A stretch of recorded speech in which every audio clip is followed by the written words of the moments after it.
Buenos días. La Universidad Autónoma de Nuevo León y la Preparatoria 8 les dan la más cordial bienvenida a una más del ciclo de conferencias organizadas por la Sociedad Nuevo Leonesa de Historia, Geografía y Estadística AC, dirigida a profesores y alumnos del nivel medio superior. Tenemos el honor de hoy contar con la presencia del distinguido maestro e historiador Israel Cavazos Garza, a quien le brindamos un fuerte aplauso.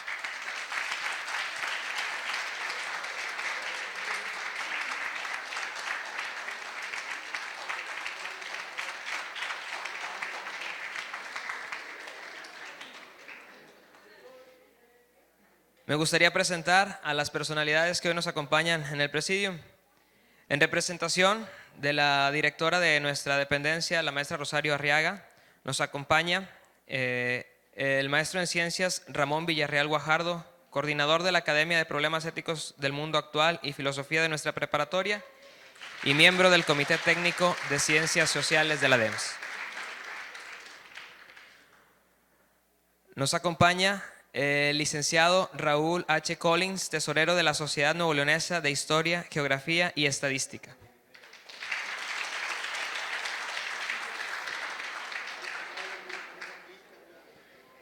Y por supuesto, nuestros dos conferencistas de hoy, el licenciado Hernando Castillo Hernández, maestro de la Facultad de Derecho, Guerra, licenciado Hernando Castillo Guerra, maestro de la Facultad de Derecho y regidor del Ayuntamiento de Monterrey y diputado local. Además, ha escrito 2 libros de carácter importante en cuestión de historia, uno hablando de la mitología náhuatl y otro del liberalismo mexicano. Le brindamos un fuerte aplauso, por favor.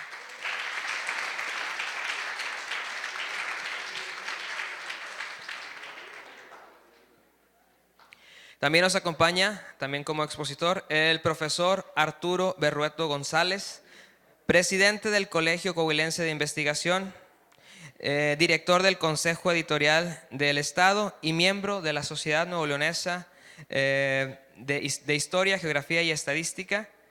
Y hoy nos va a compartir la conferencia Juárez en Coahuila, su herencia política y social. Le brindamos un fuerte aplauso.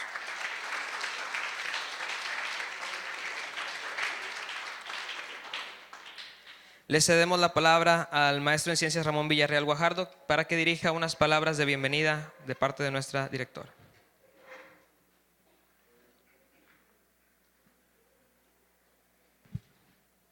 Buenos días. A nombre de la maestra, nuestra directora Rosario Arriaga Mesa, la cual tuvo que cumplir con un compromiso importante, me voy a permitir dar la más cordial bienvenida a todos ustedes, a los miembros de la Sociedad de Geografía, Historia y Estadística de Nuevo León. Pues es muy grato tenerlos aquí con nosotros y sobre todo más grato es que podamos compartir momentos interesantes de esta gran aventura que es la invitación que nos hace la historia a recrear eventos, acontecimientos importantes para la vida de nosotros, de todos nosotros, como nuevoleoneses, como mexicanos. Pues esta gran iniciativa que ha desplegado la Sociedad de Geografía, Historia y Estadística de organizar este ciclo de conferencias nos da un buen sabor a compartir experiencias que es importante que las nuevas generaciones retomen. El relevo de generaciones siempre va a ocurrir con la historia como herramienta vertebral y más importante. Por ello, saludamos estas iniciativas que en coordinación con la Dirección de Estudios del Nivel Medio Superior se concretan en esta ocasión. Y esperamos que sea de muy alto provecho para todos los estudiantes que hoy asisten a esta conferencia. Y pues nos congratulamos con la Sociedad de Geografía, Historia y Estadística para que no nos dejen el olvido, ¿sí? Que es el gran enemigo de la historia. Pues muchas gracias y sin más preámbulos pasamos a la charla que se tiene prevista en esta ocasión.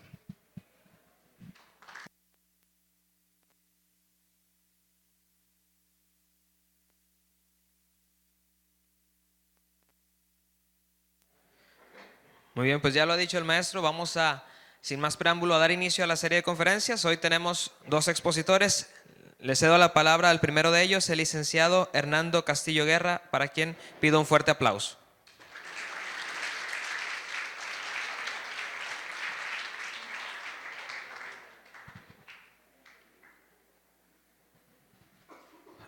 Muy buenos días a todos. Maestro Ramón Villarreal Guajardo, representante de la directora de este plantel, compañeros de presidio, maestro Berrueto, un distinguido coahuilense que es el fundamento principal de la historia en Coahuila, compañero Collins de la Sociedad Nuevo Leonesa de Historia, Geografía y Estadística, a la que tengo el orgullo de pertenecer. Mi querido maestro Israel Cavazos, a quien quiero como un padre que me han causado y me ha señalado caminos que solamente su buena voluntad, su generosidad me han llevado por donde él ha querido llevarme. Es difícil hablar frente a un señorón de estos, porque es un faro de luz que encandila, que impide poder hablar. Sin embargo, voy a tratar de hacerlo, maestro. Considero muy edificante, muy satisfactorio, muy interesante este encuentro entre historiadores viejos como nosotros y jóvenes preparatorianos como ustedes para hablar de algo que en lo personal a mí me apasiona en el alma, la historia de nuestra patria. Porque, jóvenes amigos, hablar de la historia nuestra es abrir una ventana hacia el pasado y ver lo que hemos sido como pueblo y como raza. Y conociendo eso y conociendo actualmente lo que somos, estamos en mejores posibilidades de diseñar con mayor probabilidades de éxito los rumbos de nuestro futuro. Porque no se nos olvide, a nadie debe olvidarse que la fuerza espiritual de un pueblo le viene de su historia. Un pueblo sin historia no pasará nunca de ser más que un conglomerado informe, sin raíces, sin tradiciones, sin cultura, sin identidad propia y por lo tanto un pueblo muy vulnerable. Ustedes saben, todos sabemos, que en la historia de México se destacan tres movimientos sociales que estremecieron a la nación. La Guerra de Independencia de 1810 a 1821.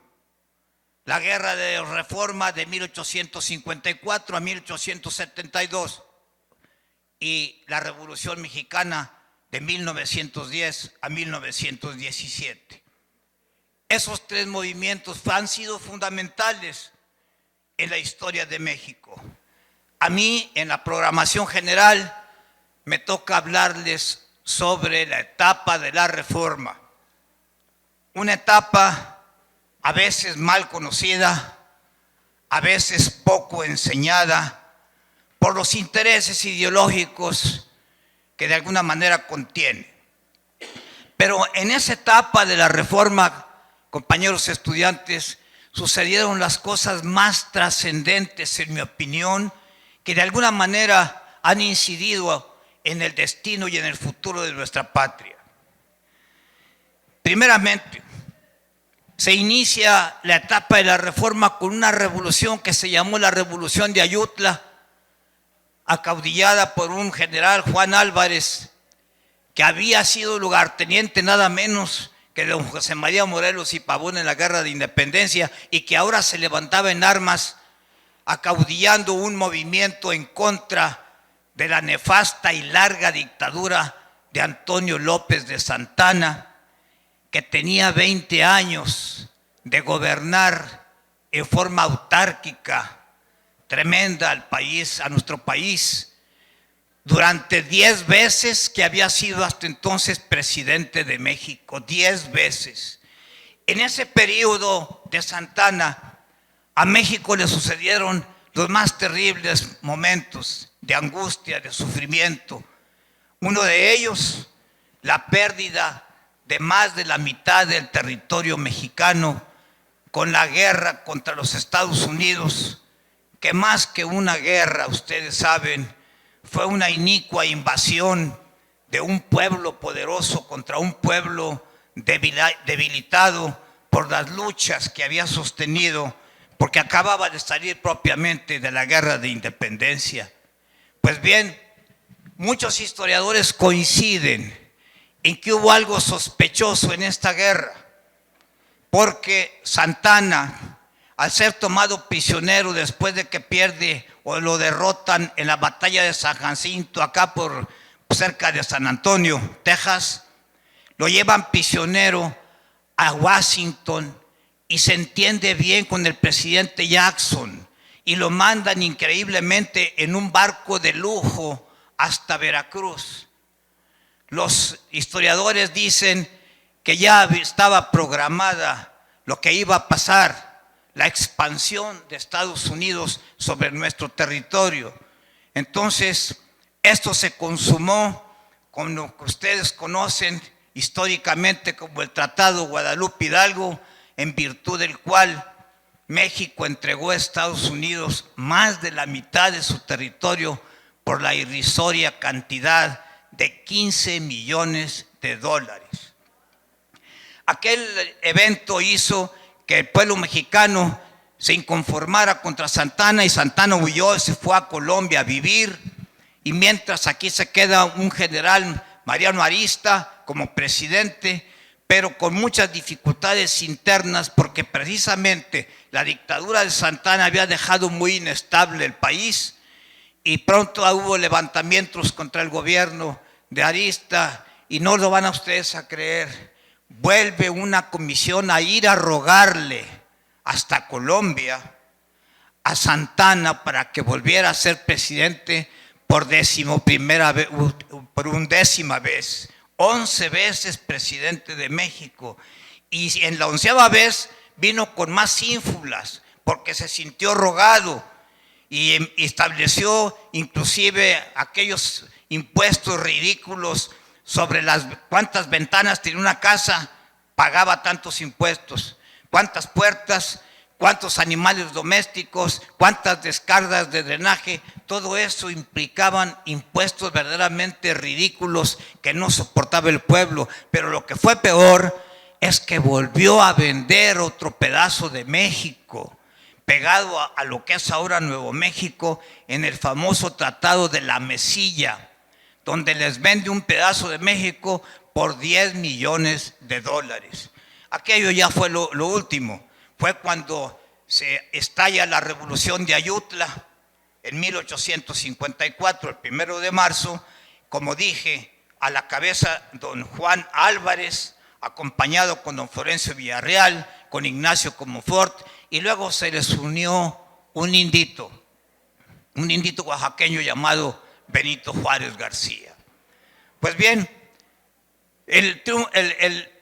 la revolución de Ayutla definitivamente cobró eco en toda la República y pronto tuvo que huir, como todos los traidores, como todos los sinvergüenzas, huyó de nuevo y ya en forma definitiva Santana del país y entra a gobernar el país don Juan Álvarez, que ya viejo y enfermo y habiendo problemas internos, declina el poder a favor de Comonfort y nombran a Juárez presidente de la Suprema Corte de Justicia de la Nación.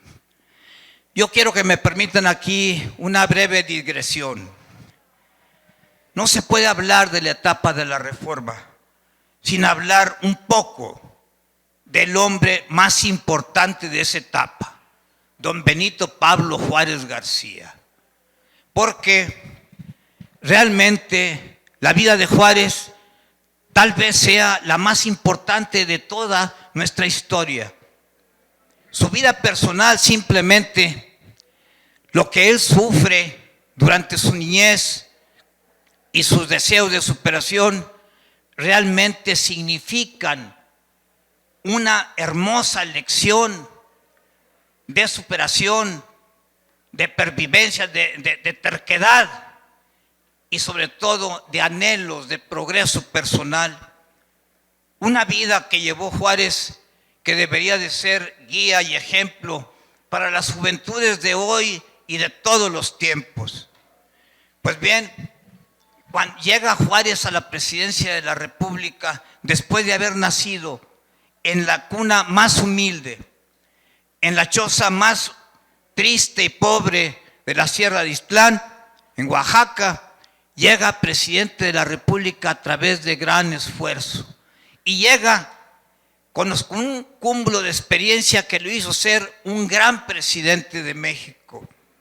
Fíjense ustedes, para cuando llega presidente de México Juárez, después de haber sido un indito que a los 12 años no hablaba todavía el español, de haber quedado huérfano a los 3 años de padre y madre, y a los 5 también quedó huérfano de abuelos y al cuidado de un tío, llega a presidente de la República con un bagaje de experiencia total, porque vean, llega conociendo los 3 grandes ramos del gobierno o de la administración pública. O sea que fue un buen presidente porque ya había sido todo antes de ser presidente. En el ramo administrativo había sido regidor del municipio de Oaxaca, había sido secretario general de gobierno de Oaxaca, había sido gobernador del estado de Oaxaca y había sido ministro de gobernación de la nación. En el aspecto legislativo había sido diputado local y diputado federal.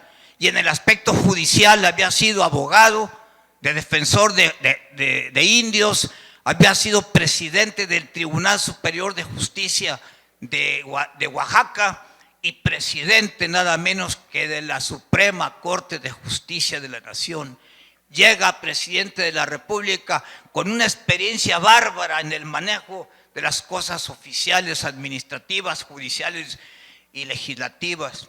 Eso lo hizo un gran presidente y además su honradez, porque quiero decirles que en la toma de posesión como presidente de México, Juárez les leyó la cartilla a los que iban a ser sus colaboradores y les dijo: señores, gobernar a nuestros semejantes desde el Poder Ejecutivo es algo muy hermoso, pero que implica un gran sentido de honestidad y de responsabilidad. Así es que desde ahora les digo que el que quiera seguirme en esta aventura tendrá que sujetarse de antemano a una discreta y honrosa medianía y de ninguna manera pensar en enriquecerse con los puestos públicos. Y él fue el primero que siguió esa orden, esa norma de conducta, porque cuando muere Juárez, si ustedes ven el testamento que dejó, y ahí está la copia en el Archivo General del Gobierno de la Nación, el testamento fue tan exiguo, los bienes que dejó a sus muchos hijos, que de por sí mismo indica toda la honradez con que Juárez se manejó en la función pública. Volviendo a lo de la etapa de la Reforma, este hombre, con toda esa experiencia, fue una piedra fundamental para sacar adelante a nuestro México, porque surge en ese problema la lucha más enconada entre el grupo llamado conservador y el grupo liberal. El grupo conservador, compañeros, ha sido siempre un enemigo eterno del progreso. Eran aquellas gentes que querían que no cambiaran las situaciones porque sus intereses sus fortunas, sus caudales. Les convenía que siguieran las cosas como estaban desde el tiempo de la colonia española. Los liberales, por el contrario, querían ideas nuevas, el progreso, lo que venía ya de la Revolución Francesa, los principios liberales de entonces, la libertad individual de los seres humanos, etc.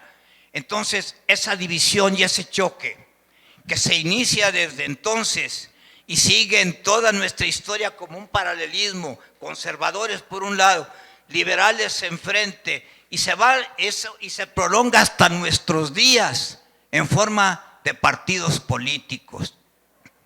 Entonces, en esa lucha, Juárez era el caudillo de los liberales y al lado de él se podían reunir o se reunían, y esa fue su mayor grandeza, una verdadera pléyade de hombres talentosísimos, verdaderamente la generación más trascendente, más importante, más inteligente de su tiempo, seguían a don Benito Juárez. Y gracias a ellos, Juárez pudo llevar adelante lo que podríamos decir la Constitución de 1857, que a decir del maestro Antonio Caso, esa parecía haber sido hecha por gigantes del pensamiento. Era una gran constitución que realmente es admirable todavía leerla y poderla escudriñar y estudiarla punto por punto. Porque, compañeros, yo quiero que dividamos muchas veces la historia de México en las generaciones que han manejado el país. Y la generación de Juárez y su grupo realmente es la generación más limpia y más talentosa de todos. Ellos realmente en el constituyente del 56-57 elevaron el verbo parlamentario mexicano hasta alturas verdaderamente epopéicas y nos dieron una constitución auténticamente liberal, una constitución donde se plasmaba el pensamiento liberal que nos venía de Europa con la Revolución Francesa, pero adaptada a las circunstancias mexicanas. Y en el frontispicio de aquella constitución, por primera vez en México, escuchen ustedes, por primera vez en México hay un capítulo de las libertades individuales del individuo como base de las instituciones nacionales. Por primera vez había derechos individuales, gracias a don Benito Juárez y a toda esa pléyade de reformadores. ¿Qué quiere decir con ello? Que en ese capítulo se instituyó al hombre libre, libre en su espíritu, libre en su actuar, libre en su pensar, libre en la expresión de sus ideas, libre para creer en la religión que su conciencia le dictare y libre también para no creer en ninguna. Había una libertad para el individuo que apenas ahí se empieza a lograr después de tantos años de colonia y de tantos años de problemas con Santana. Por primera vez el hombre se sintió libre para pensar y para expresarse y para actuar, gracias a Benito Juárez. Pues de ahí, aparte de eso, se derivan las leyes de reforma en esta etapa. Leyes de reforma que fueron trascendentales y que en su tiempo causaron gran escozor en muchos sectores de la población, porque a través de ellas se separó las funciones de la iglesia con las funciones del Estado, considerando inclusive que el mismo Jesucristo en alguno de sus pasajes dijo: dadle al César lo que es del César y a Dios lo que es de Dios, separando de alguna manera los dos campos, el campo del imperio de la política, el campo del imperio de la fe y del catolicismo. Juárez separó a la iglesia del Estado, que en aquel tiempo había esa confusión en que la iglesia mandaba dentro del Estado. Y ahorita, en las democracias actuales, ya ni quien discuta que debe separarse la función de una iglesia con la función del Estado. Pero tanta sangre que le costó a México alcanzar ese principio a través de don Benito Juárez. En las mismas leyes de reforma también Juárez establece la desacralización o secularización de los camposantos, porque en aquel tiempo la iglesia manejaba los camposantos como un sacramento, como una medida de carácter clerical que había que pagar para ello a la iglesia, y si no eras católico no te enterraban en la iglesia.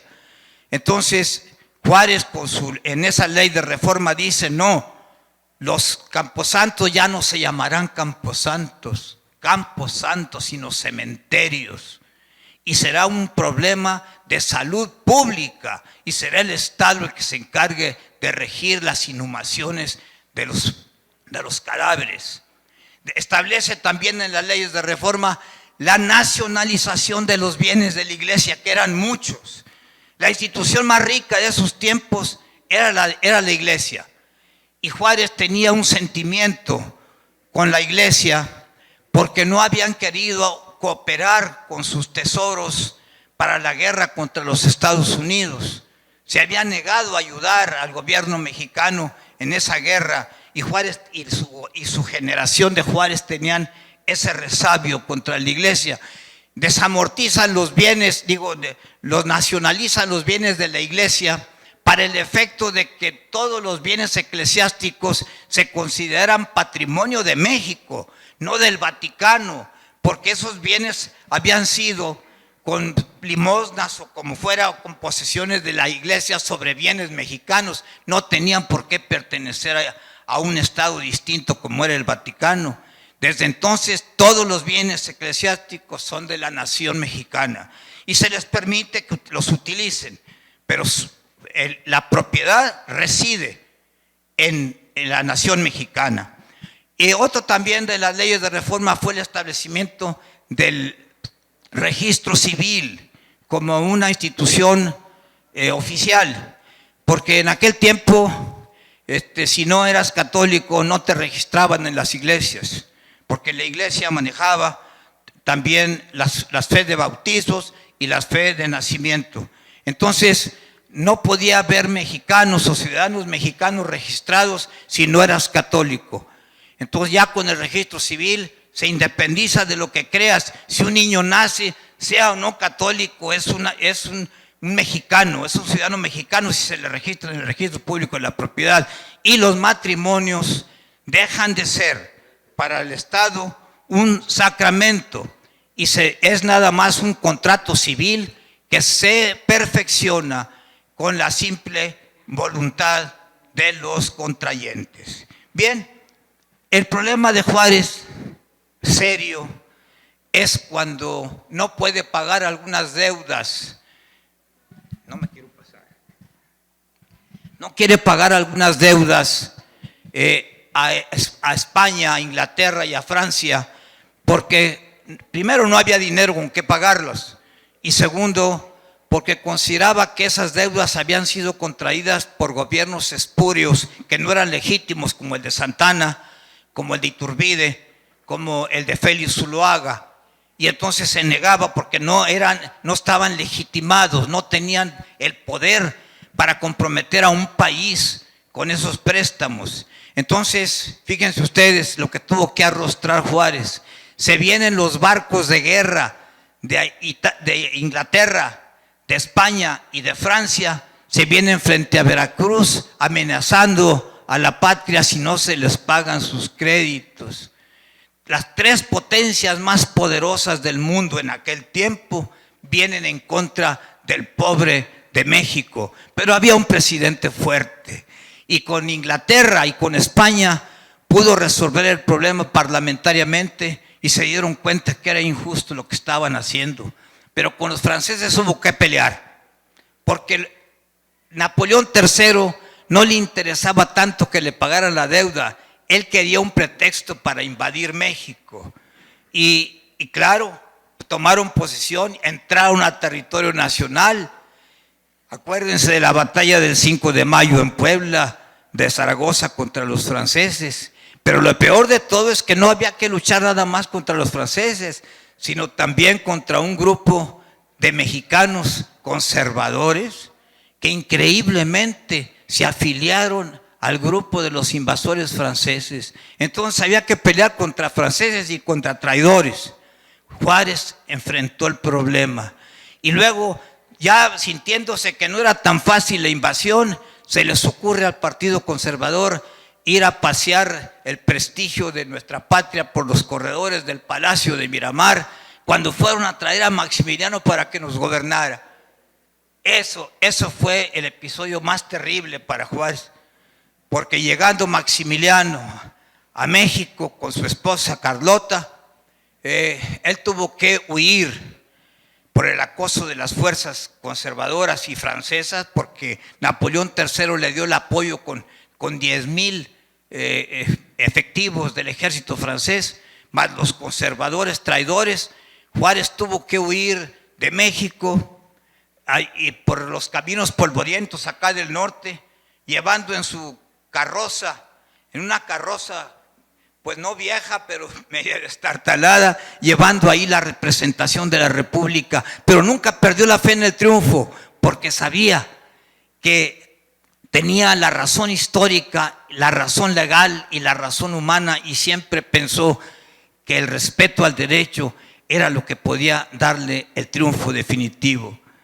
Mientras él huía despavorido por estos rumbos, tratando de llegar al Paso, Texas, en el castillo de Chapultepec, la pareja imperial daba fastuosos bailes y banquetes, Carlota y Maximiliano, y Juárez seguía con sus ideas republicanas, llega a Estados Unidos, se pasa a Nueva Orleans, en fin, anda el pobre por todas partes, pero siempre seguían en México las luchas en contra del imperio, en contra de los franceses.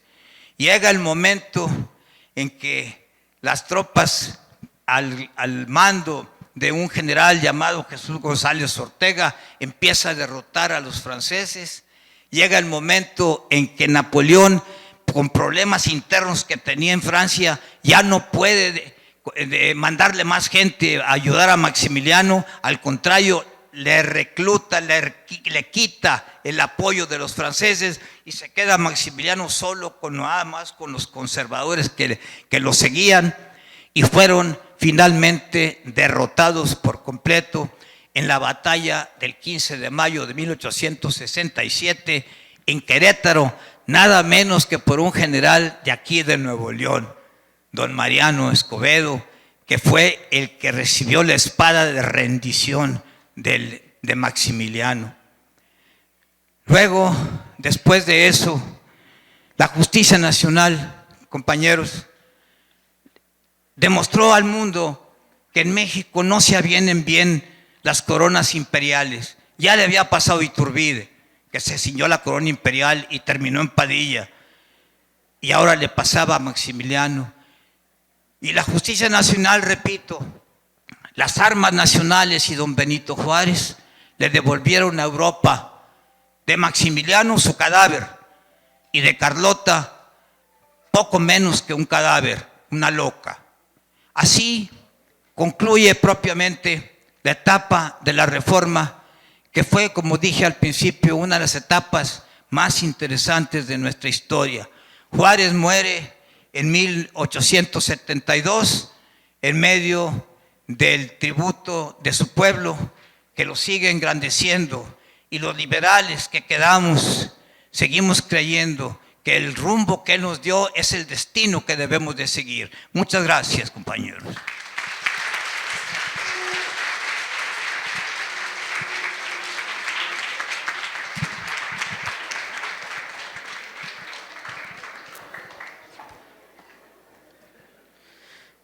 Le agradecemos al licenciado Hernando Castillo Guerra por sus maravillosas palabras. Creo que a todos nos parece bastante interesante la forma en que nos presenta pues estos hechos históricos. Continuando con este ciclo de conferencias, vamos a ceder la palabra al profesor Arturo Berrueto González, que nos dirija la conferencia Juárez en Coahuila, su herencia política y social. Un fuerte aplauso, por favor.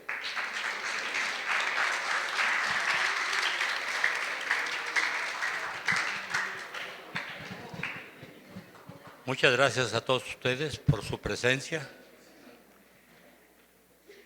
Compañeros del Presidium, maestro Villarreal, gracias por su anfitrionía. Maestro Castillo, como siempre, muy bien sus palabras. Maestro representante de nuestra sociedad, sírvase decirle a Arturo Delgado Moya que, cumpliendo sus indicaciones, aquí estamos.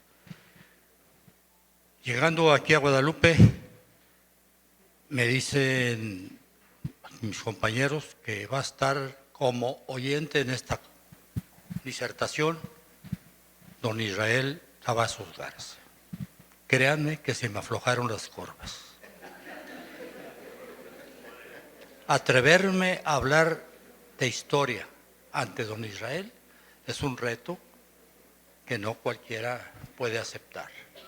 Por eso se me aflojaron las piernas. Espero que ya no se me aflojen. Nosotros somos más viejos que la luna. Fíjense que yo conocía la Sierra Madre cuando era señorita. Así es que, pues ya lo de señorita, pues ya ni hay. Así es que, con eso les quiero decir que allá por el año 1960, me dijo don Federico Berrueto, mi padre, historiador, hombre de la cultura, me dijo, vamos a Austin. Mi papá investigaba la vida de don Ignacio Zaragoza, del general Ignacio Zaragoza, nacido en Bahía de Espíritu Santo, ahora Goliad, Texas, camino que va a San Antonio, que va a Houston, y pasamos a Guadalupe precisamente por don Israel, que era un joven apuesto, hace 50 años, imagínense ustedes. Pues llegamos y nos fuimos a la investigación, llegamos a Goliad, visitamos el lugar donde había nacido don Ignacio Zaragoza, que no estaban más que los cimientos de aquella chocita que fue el techo donde se escuchó el primer grito de Zaragoza. Y luego fuimos a Austin, esa gran universidad de Texas, que tiene toda una ala de un edificio muy grande dedicada a estudios de historia de América Latina y un piso para lo que es el noreste de México. Ahí se encontraron muchos documentos valiosos que sirvieron para hacer un libro con motivo del centenario de la batalla de Zaragoza, ganada por una persona que nos disputamos su origen, pues tanto Coahuila como Nuevo León, porque aquí se formó, en Matamoros, en Monterrey, aquí trabajó en comercios, antes de que se reclutara con las fuerzas de don Santiago Vidaurri, quien posteriormente, y gracias a sus atributos de militar, logró el generalato y logró ser ministro de la guerra del presidente Juárez. Quise referirme a este episodio en honor a don Israel. No puedo yo dejar de citar esta para mí una aventura. Yo era muy joven, no tanto, era joven. Y don Israel, pues desde entonces, la veneración que le guardamos nosotros los coahuilenses, el maestro Arriola que tanto hizo a Israel y que fue tan buen alumno de él, pues lamentablemente ya no nos pudo acompañar. Seguramente que si él estuviera en esta reunión, el maestro Arriola, como dijo Israel alguna vez, ya hubiera iluminado con su talento y con su inteligencia esta reunión. Bueno, volvamos al tema de Juárez en Coahuila. Ya Hernando nos ilustró acerca de todos los esfuerzos que hizo don Benito Juárez para lograr presidir los destinos de la República.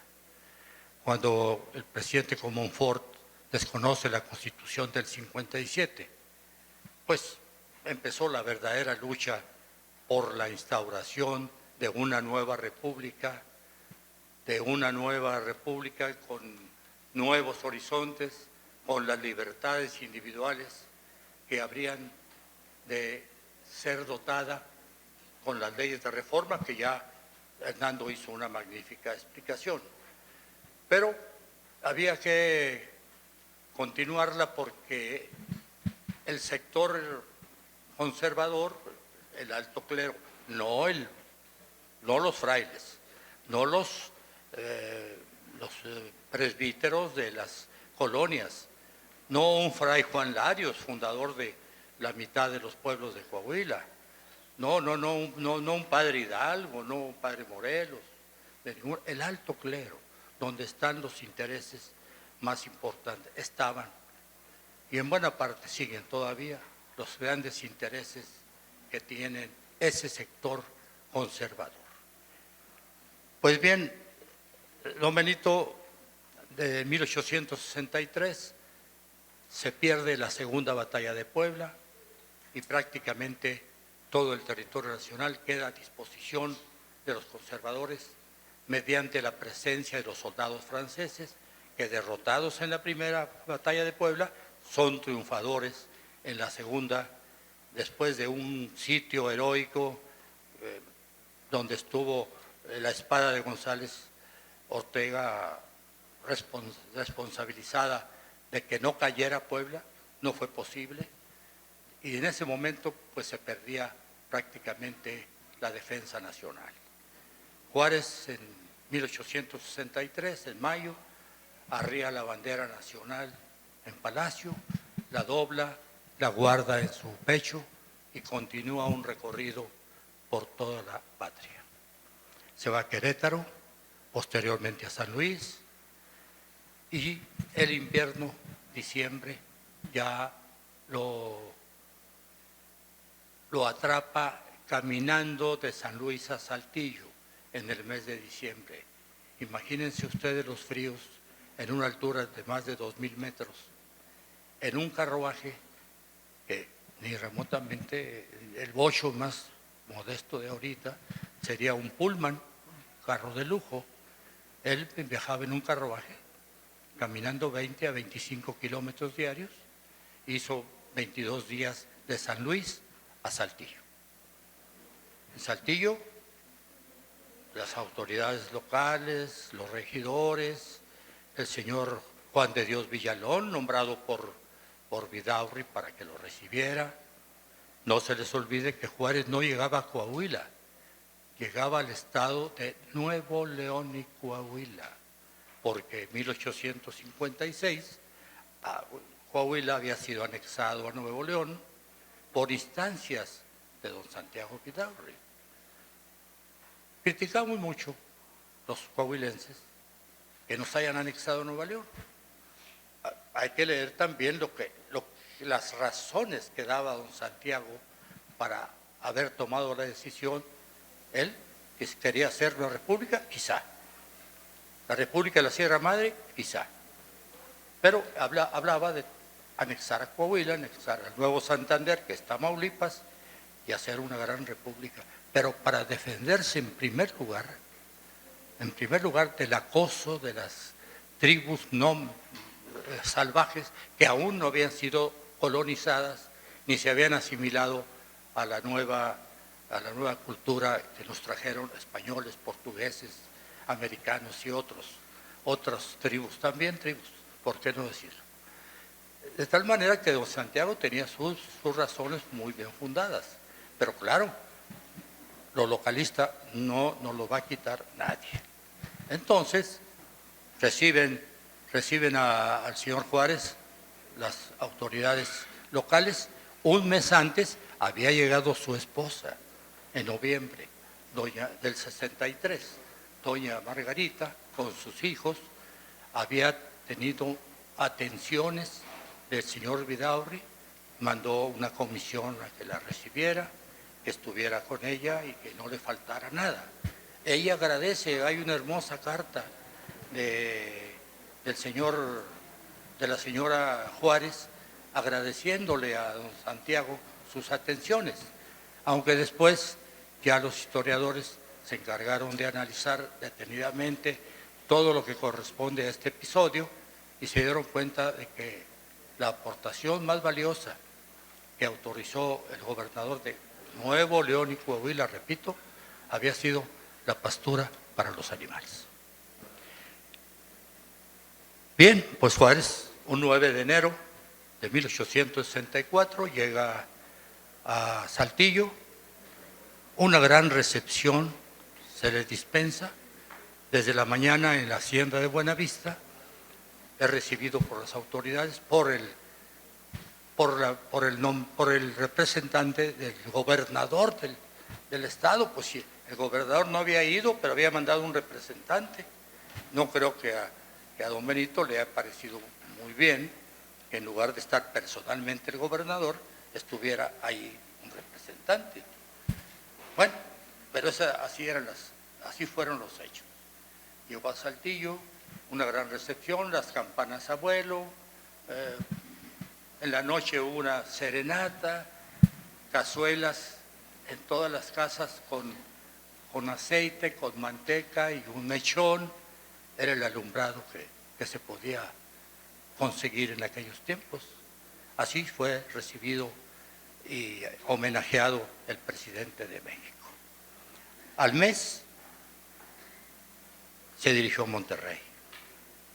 Venía a hablar y a tratar de que don Santiago Vidaurri fuera el mismo hombre que lo fue en la Reforma. Dos grandes generales mexicanos tuvo don Benito Juárez a su favor. En el sur a Porfirio Díaz y en el norte a don Santiago Vidaurri. Don Santiago Vidaurri, el primer ejército del norte, podríamos llamarlo así, lo organiza él con Escobedo, con Zaragoza, con Arramberri, con Treviño, con Naranjo, con toda esa playa de generales coahuilenses y nuevoleoneses que dio a la Reforma, aquí apoyando el plan de Monterrey, no al de Ayutla, porque don Santiago le pareció que el de Ayutla iba atrás del plan de Monterrey y en algunos aspectos de tipo social creo que tenía razón. De tal manera que don Santiago tuvo una gran influencia, tan grande así, que logró que un estado de la República se lo anexaran, como fue Coahuila. Total, cuando llega don Benito, pues aquí era Nuevo León y Coahuila, llega a Saltillo, una gran recepción, se aloja en lo que es ahora el recinto de Juárez. Ahí donde trabajamos los miembros del Colegio Coahuilense de Investigaciones Históricas, que también conocen mis compañeros, también, que muy bien conoce don Israel, donde nos ha honrado con su presencia. Ahí su esposa vivió con ellos, estuvo un mes, viene a Monterrey a tratar de tener relaciones amistosas con Vidaurri, invitándolo a la lucha de la República. Estaban invadiendo a México, llegó la fragata Novara con Maximiliano y Carlota, ya a formar el Imperio de México, porque pues, allá Napoleón III lo había aprobado, a los intereses de José, el emperador de Austria, le convenía retirar a su hermano Maximiliano, y pues todo se conjugaba para que vinieran a un ilusorio imperio que se iba a llamar Imperio Mexicano. Entonces, por otro lado estaba la lucha de Juárez por preservar, porque continuara la República. No se lo permitían. Y viene a México, a San Luis, a Saltillo y a Monterrey, viene perseguido por las tropas francesas. No venía en un viaje de placer, ni de vacaciones, ni nada parecido, y menos en un carruaje de eso.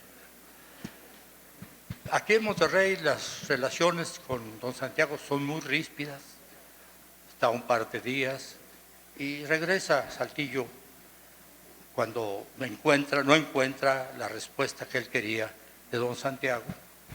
Y don Santiago pues también era un hombre que los tenía muy bien puestos, ¿verdad? Y no se iba a dejar manejar tan fácilmente. Regresa a Saltillo en medio de 2 o 3 tiros que le avientan al carruaje de don Benito, llega y se enferma de una fiebre, pues no sé, sería el coraje, sería el susto, sería un paludismo, no sabemos qué, pero estuvo enfermo, pero a los 20 días toma la decisión de volver a Monterrey y en abril regresa a Monterrey, pero ahora sí viene con un ejército, a las fuerzas de González Ortega, las del general, el comandante de Guanajuato, Real Doblado, también se anexa, y viene con un gran ejército el cual superaba mucho a las fuerzas de Vidaurri, de tal manera que Vidaurri prefiere hacer una graciosa retirada sin decir ni sin renunciar a nada, y Juárez está aquí en Monterrey 4 meses, permanece hasta agosto. Pero ¿qué pasó en Saltillo? En Saltillo hubo hechos muy importantes para nosotros. En primer lugar, al regreso de su fallido comunicación con Santiago, llega y decreta la separación de Coahuila de Nuevo León, con los derechos que tenía asignados por el Congreso en vista de la situación de guerra. Él podía decretar todo lo que antes era atribuciones del Congreso.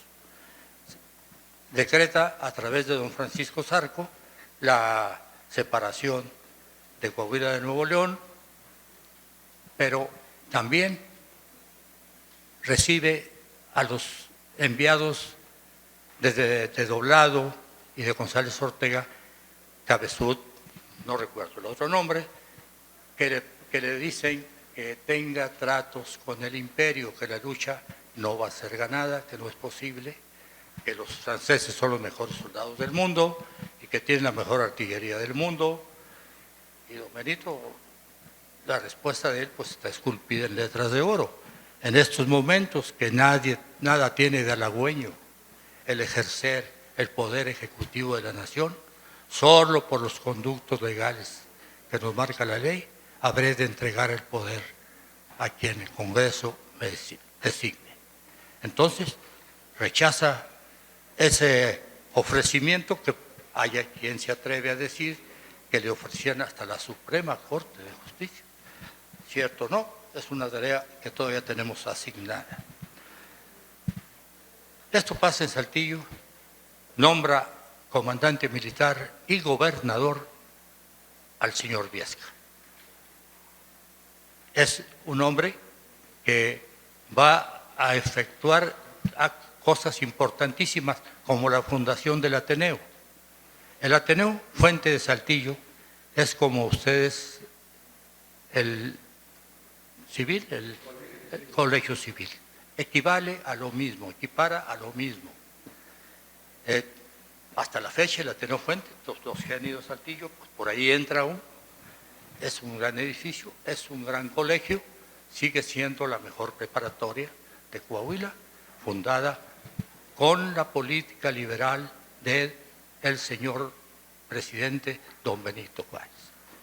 Don Benito Juárez permanece en Monterrey, como ya lo dije, hasta que las fuerzas francesas toman Saltillo y están aquí a un paso de Monterrey.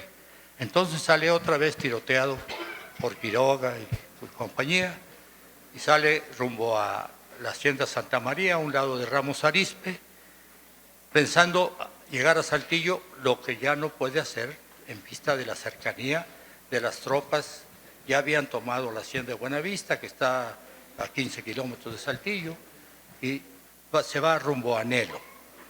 Yo creo que la primera intención, viendo la geografía del mapa, la primera intención del señor Juárez era ir a Monclova, pero no sé si se acordó de Catita de Baján, lo que había pasado con Hidalgo, no sé si pensó también que la parte norte de Coahuila era vidaurrista.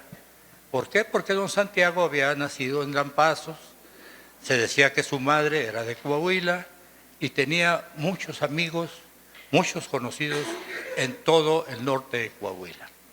Quizás eso influyó también para que se dirigiera a San Lorenzo, allá por Parras, rumbo a la laguna.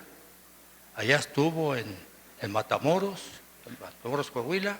Ahí conoció a un general González Herrera, Jesús González Herrera, el juarista más calificado de la región lagunera.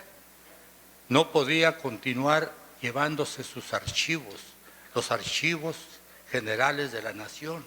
Eran 11 carretas era un impedimento para él.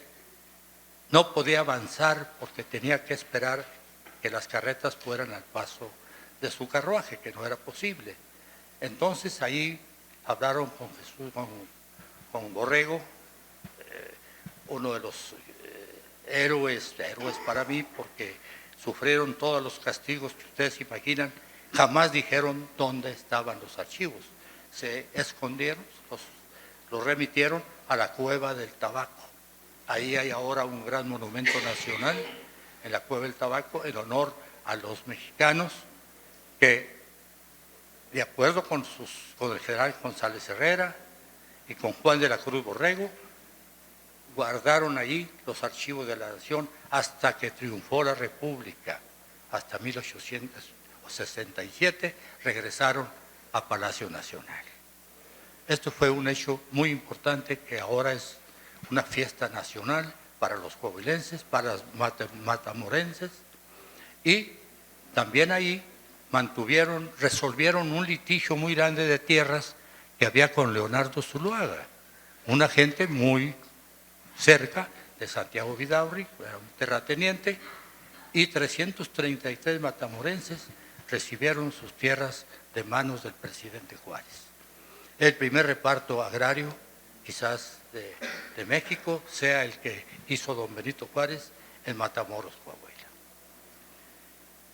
Pasó el año del 65, 66, empezaron los triunfos, tanto diplomáticos como militares, en favor de Juárez. Juárez estaba ahí en Chihuahua, ahí en Paso del Norte, fue también Palacio Nacional, ahora donde está ahí la ciudad Juárez, que ahora qué barbaridad, pues no hay muchas ganas de ir por allá, ¿verdad? Entonces, él estuvo allí en calidad de presidente y desde ahí empieza a recibir buenas noticias. Algo que dijo Hernando aquí. ¿Qué pasó? El Congreso francés le reclamó a Napoleón III qué pasaba con la expedición en México, que ya debían 250 millones de francos, que si ya estaban ganados aquí en México, estaban derrotados. Y entonces cerraron las arcas para el imperio, porque el Congreso francés estaba dentro de un imperio de Napoleón, pero tenía un poder legislativo que los observaba Napoleón, de tal manera que ya no pudo enviar ni dinero ni soldados. Ya había 30,000 soldados en México para entonces. Estaba ocupado todo, no quedaba más que el norte de Chihuahua sin ocupar. Ya todo Coahuila estaba ocupado. Claro, había guerrillas por todas partes de mexicanos combatiendo a los franceses y a los malos mexicanos que ayudaban al ejército francés. Pues el 1 de marzo de 1866 hay una batalla en Santa Isabel, un llano, un poblado que está a las orillas de Parras. Cuando ustedes vayan, ahí hay una gran águila. Ahí en ese lugar fue la batalla de Santa Isabel. Ahí las tropas de don Andrés de Seviesca, con la presencia de don Jerónimo Treviño, ahí ganaron una batalla muy importante, la primera que ganaba México desde el 5 de mayo del 62, fíjense, cuando ganó Zaragoza, hasta entonces fue la segunda batalla. Y enseguidita vino la batalla de Santa Gertrudis, aquí cerca de Matamoros, que fue una batalla más grande, donde la República se hizo de varios trenes de artillería, de pólvora, de bienes, impedimentos, todos los enseres propios de la guerra, y eso le permitió a Ariano Escobedo continuar la lucha hasta llegar a ¿dónde? A Querétaro, donde un 15 de mayo, por eso la calle lleva ese nombre, no porque es el Día del Maestro. Yo soy maestro y me sentiría muy halagado, pero fue por el 15 de mayo el triunfo de la República en Querétaro, donde Maximiliano le entrega su espada al general Escobedo. El general Escobedo, nacido en Galeana, su mamá, me lo dijo don Israel alguna vez, era de los Tunal, en Coahuila. donde los niños nacen un poco así, medio orejones. Cuando nace la partera los avienta para el techo y si no vuelan, son niños. De tal manera que, eso cuentan los de Arteaga, no creo que yo lo cuento. Entonces, de tal manera que triunfa la República, señores, en Querétaro. Cerro Las Campanas es el que recibe los cadáveres de Maximiliano, Miramón y Mejía. Y a esta gran hazaña que hicieron los mexicanos, pero fundamentalmente los del norte del país, con Escobedo. Y hay que reconocerle al general Vidaurri su aportación en la reforma. Ya cuando firma él, aquí en Salinas, Victoria, firma su ascenso, su aceptación de pertenecer al imperio, pues yo creo que en ese momento don Santiago, con perdón que me merece y el respeto que me merece, yo creo que perdió todo lo que había entregado en favor de la República. Así, pues él puede estar de aquel lado de la barrera, nosotros seguimos del lado izquierdo de la barrera. Por su atención, muchas gracias.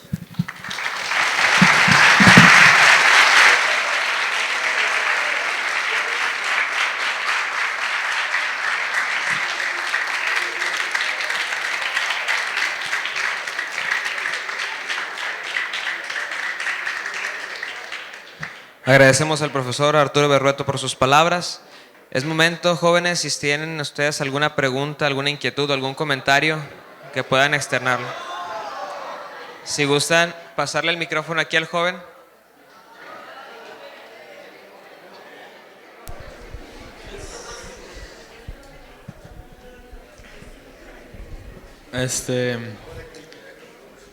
El gobierno de Maximiliano, ¿qué tan déspota era y cómo lo tomó el pueblo?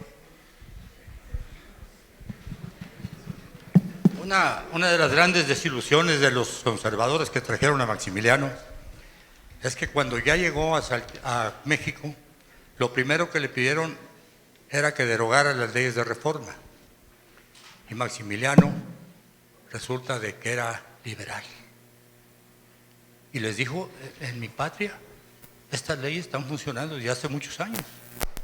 Y hemos avanzado, hemos prosperado, no voy a tocar esas leyes de reforma. De tal manera que esa fue una desilusión de ellos. Muchos, los grandes capitales, le retiraron el apoyo a Maximiliano. Fue uno de los grandes triunfos del juarismo. Que el que vino, Maximiliano, era un liberal. Tenía que cumplir con el cometido por el que lo trajeron, es otra cosa.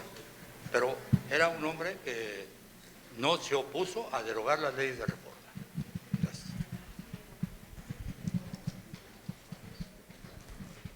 Gracias.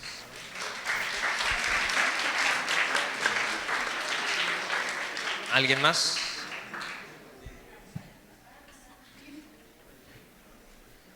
Muy bien, pues...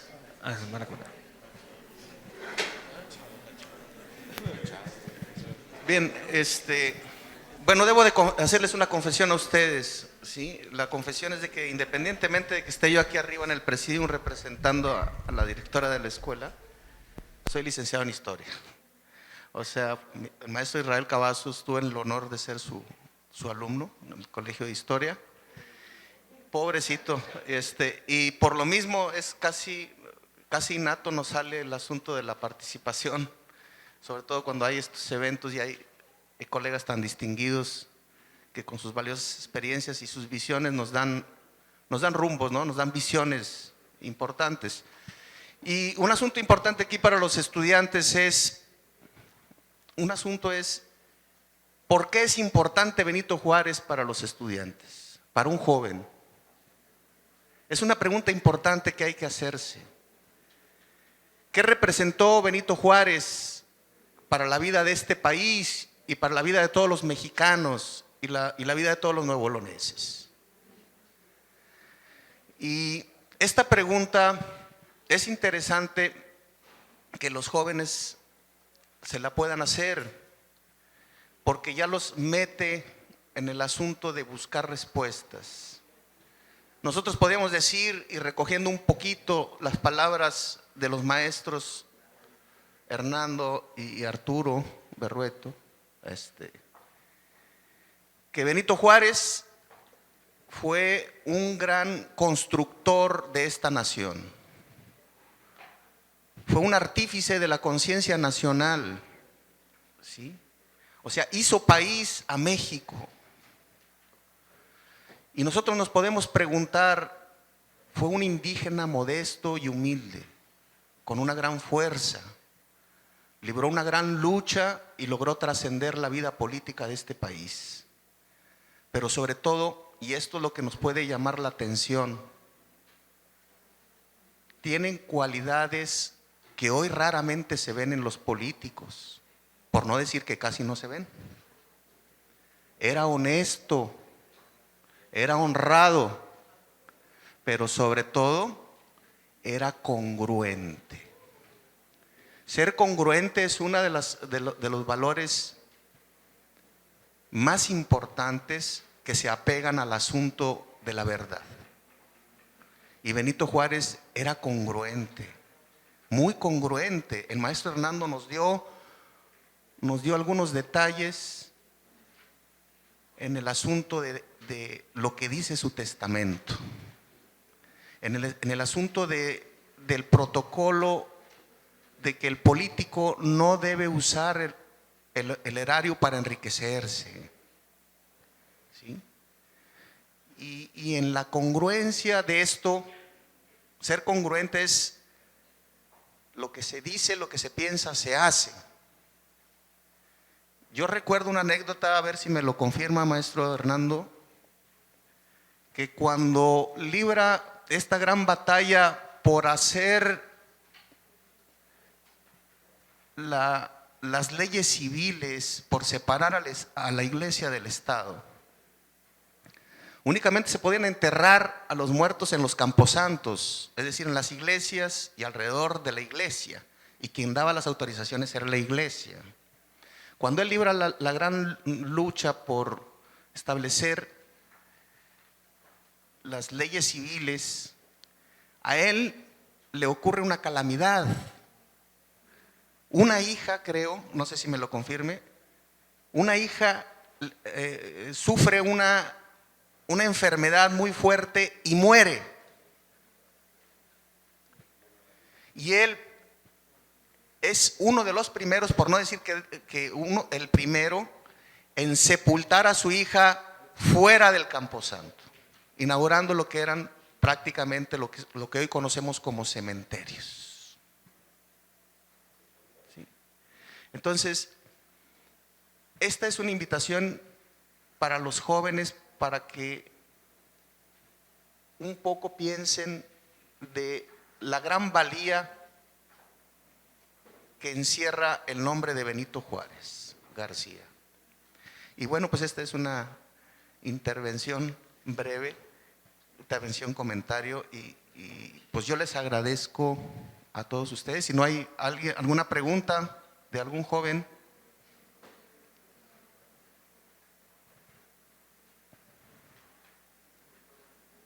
¿No? ¿Sí, maestro? No estoy muy joven, desgraciadamente. Más sin embargo, me interesaría saber si hoy viniera don Benito Juárez, ¿qué pensaría sobre el desmantelar al país, a la nación, al quitar los ferrocarriles, al quitar el gas, al tener cada vez más, cada día más, pérdida de la nación en cuanto a su integridad y a su apoyo económico? Hoy, Juárez, ¿qué pensaría de un gobierno que se presta a desmantelar los bienes de la nación?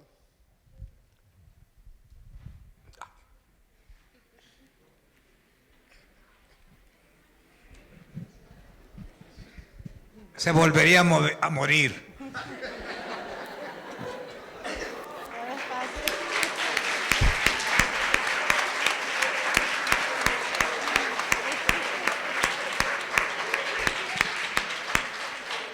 Les dije en mi intervención que luchó por la nacionalización de que los bienes fueran de México, todos los bienes del país fueran de la nación. Ese principio de nacionalizar los bienes lo siguieron luego los revolucionarios en el artículo 27 constitucional, cuando habla que los bienes del petróleo, de los bienes de las minas, todo lo de subsuelo es patrimonio original de la nación mexicana, para que no fuera botín de extranjeros. Entonces, Juárez fue un nacionalista en el aspecto ese, pero como en ese principio, en ese tiempo, solamente era la iglesia la que tenía bienes ajenos al Estado, pues sus leyes de reforma van contra eso. Pero lo que dice el compañero Mario, si viera lo que está pasando, Dios mío, qué sufrimiento, sería el más terrible de sus sufrimientos. Y quiero concluir diciéndoles, de no haber sido por don Benito Juárez, México ahorita podía ser o un protectorado francés, o un imperio, o una monarquía. Gracias a don Benito Juárez somos una república democrática que cada día trata de eficientar más su propia democracia. Eso es Juárez, como dijo aquí el maestro, constructor del Estado-nación en que vivimos y de los perfiles revolucionarios, republicanos en los que también transitamos. Muchas gracias.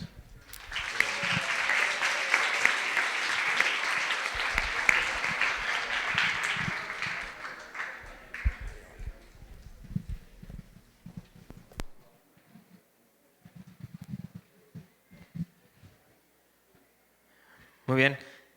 Agradecemos la presencia de la licenciada Diana Margarita Rodríguez Moncada y el licenciado maestro en ciencias Gerardo Morales Garza, representantes de la Dirección de Estudios del Nivel Medio Superior. Fuerte aplauso por...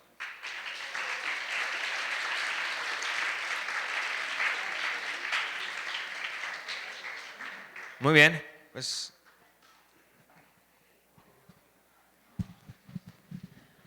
Bueno, pues algo en torno a don Benito, que es una figura apasionante, patriótica, pues es un hombre que nació pobre, vivió pobre y murió pobre. Esa es, en pocas palabras, la vida de don Benito Juárez. Huérfano de abuelos, huérfano, se va con los tíos. Ya Hernán hizo una explicación muy amplia, cómo se forjó en Oaxaca y cómo este hombre vino con el tiempo a consolidar la República Mexicana. Que fuéramos una colonia, pues claro que sí. Ahora, otra cosa, la postura de los Estados Unidos en este conflicto, ¿cuál fue? Le hicieron al monje, dicen en la laguna. Se hicieron tarugos, decimos acá. Se hicieron, dicen por allá. La verdad es que Estados Unidos se hizo el disimulado. Los franceses hicieron esfuerzos diplomáticos muy grandes para lograr que Estados Unidos, Washington, reconociera a Maximiliano. ¿Ustedes creen que Estados Unidos, con el futuro que ellos veían, con la expansión que ya habían tenido, que en una frontera de más de 3,000 kilómetros iban a permitir que una protectorado o una colonia europea estuviera en México? No. Acusan a Juárez de que compraron armas a Estados Unidos y que Estados Unidos se las dio. No, no se las dio, ahí no da nada. Ahí hasta la fecha siguen vendiendo armas. El que lleve dinero, le llevan armas. Aquí está la lucha que tiene el gobierno de México ahorita con los Estados Unidos. ¿Cómo es posible que hayan pasado 2,000 armas largas que parecen violines o violoncellos hayan pasado por la frontera y que nadie se haya dado cuenta. No es posible. Están comprometidos tanto americanos como mexicanos. De tal manera que fue una época muy difícil. La venta de armas era y sigue siendo para el que tenga dinero. Como los rusos. Los rusos le venden aviones a México, claro. No les compran nomás 1 o 2 para que no digan. Le compramos 50 a Estados Unidos, porque nos conviene. Hay una reciprocidad comercial, claro que la tenemos. Y hay que cuidarla y hay que mejorarla, pero que sea equitativa y justa. De tal manera que pues estos comentarios cierran la plática de este día, muchachos, y qué bueno que tenemos aquí a la maestra María Luisa Santos. Perdón, aquí está el presidente de la Sociedad Nuevo Leonesa de Historia, Geografía y Estadística, el maestro Delgado Moya, que nos honra con su presencia y les pido un aplauso para él.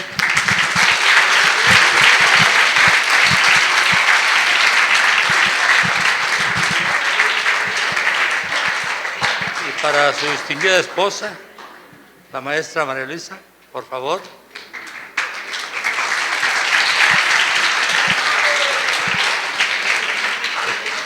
Qué bueno que nos saluda, maestro, nos da mucho gusto y yo les agradezco de nuevo su presencia.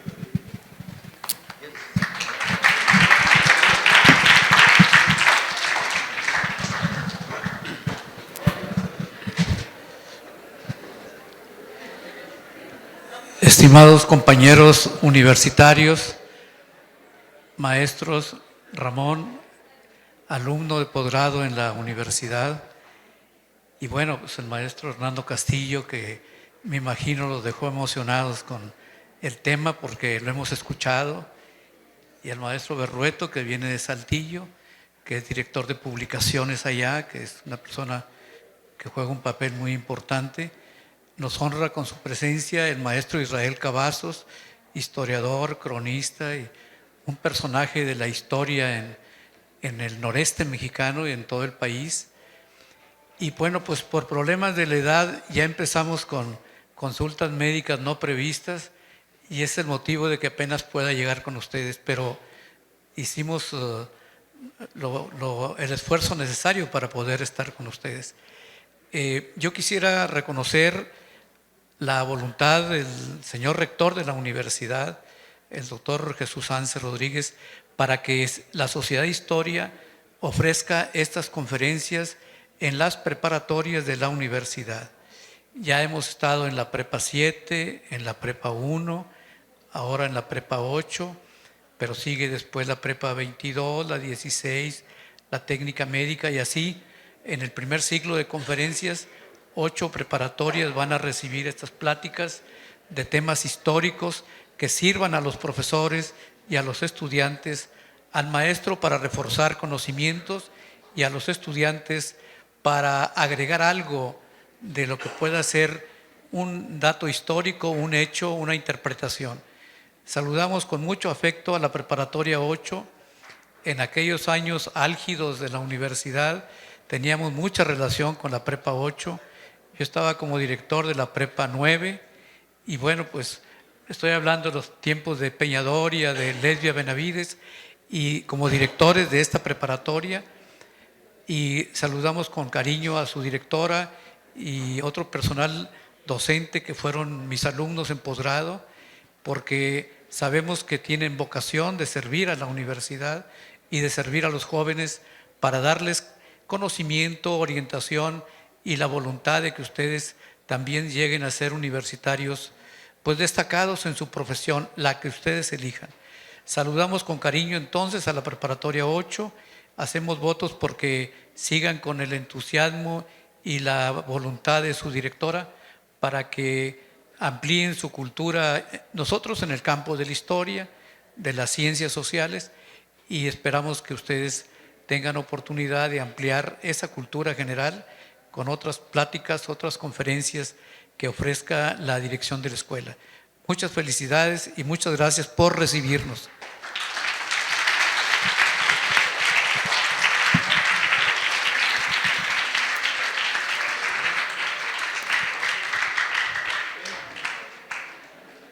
Muy bien, pues damos por concluida este ciclo de conferencias. Les agradecemos a las personalidades que nos acompañaron, al maestro Israel Cavazos y a todos ustedes por su amable presencia. Muchísimas gracias.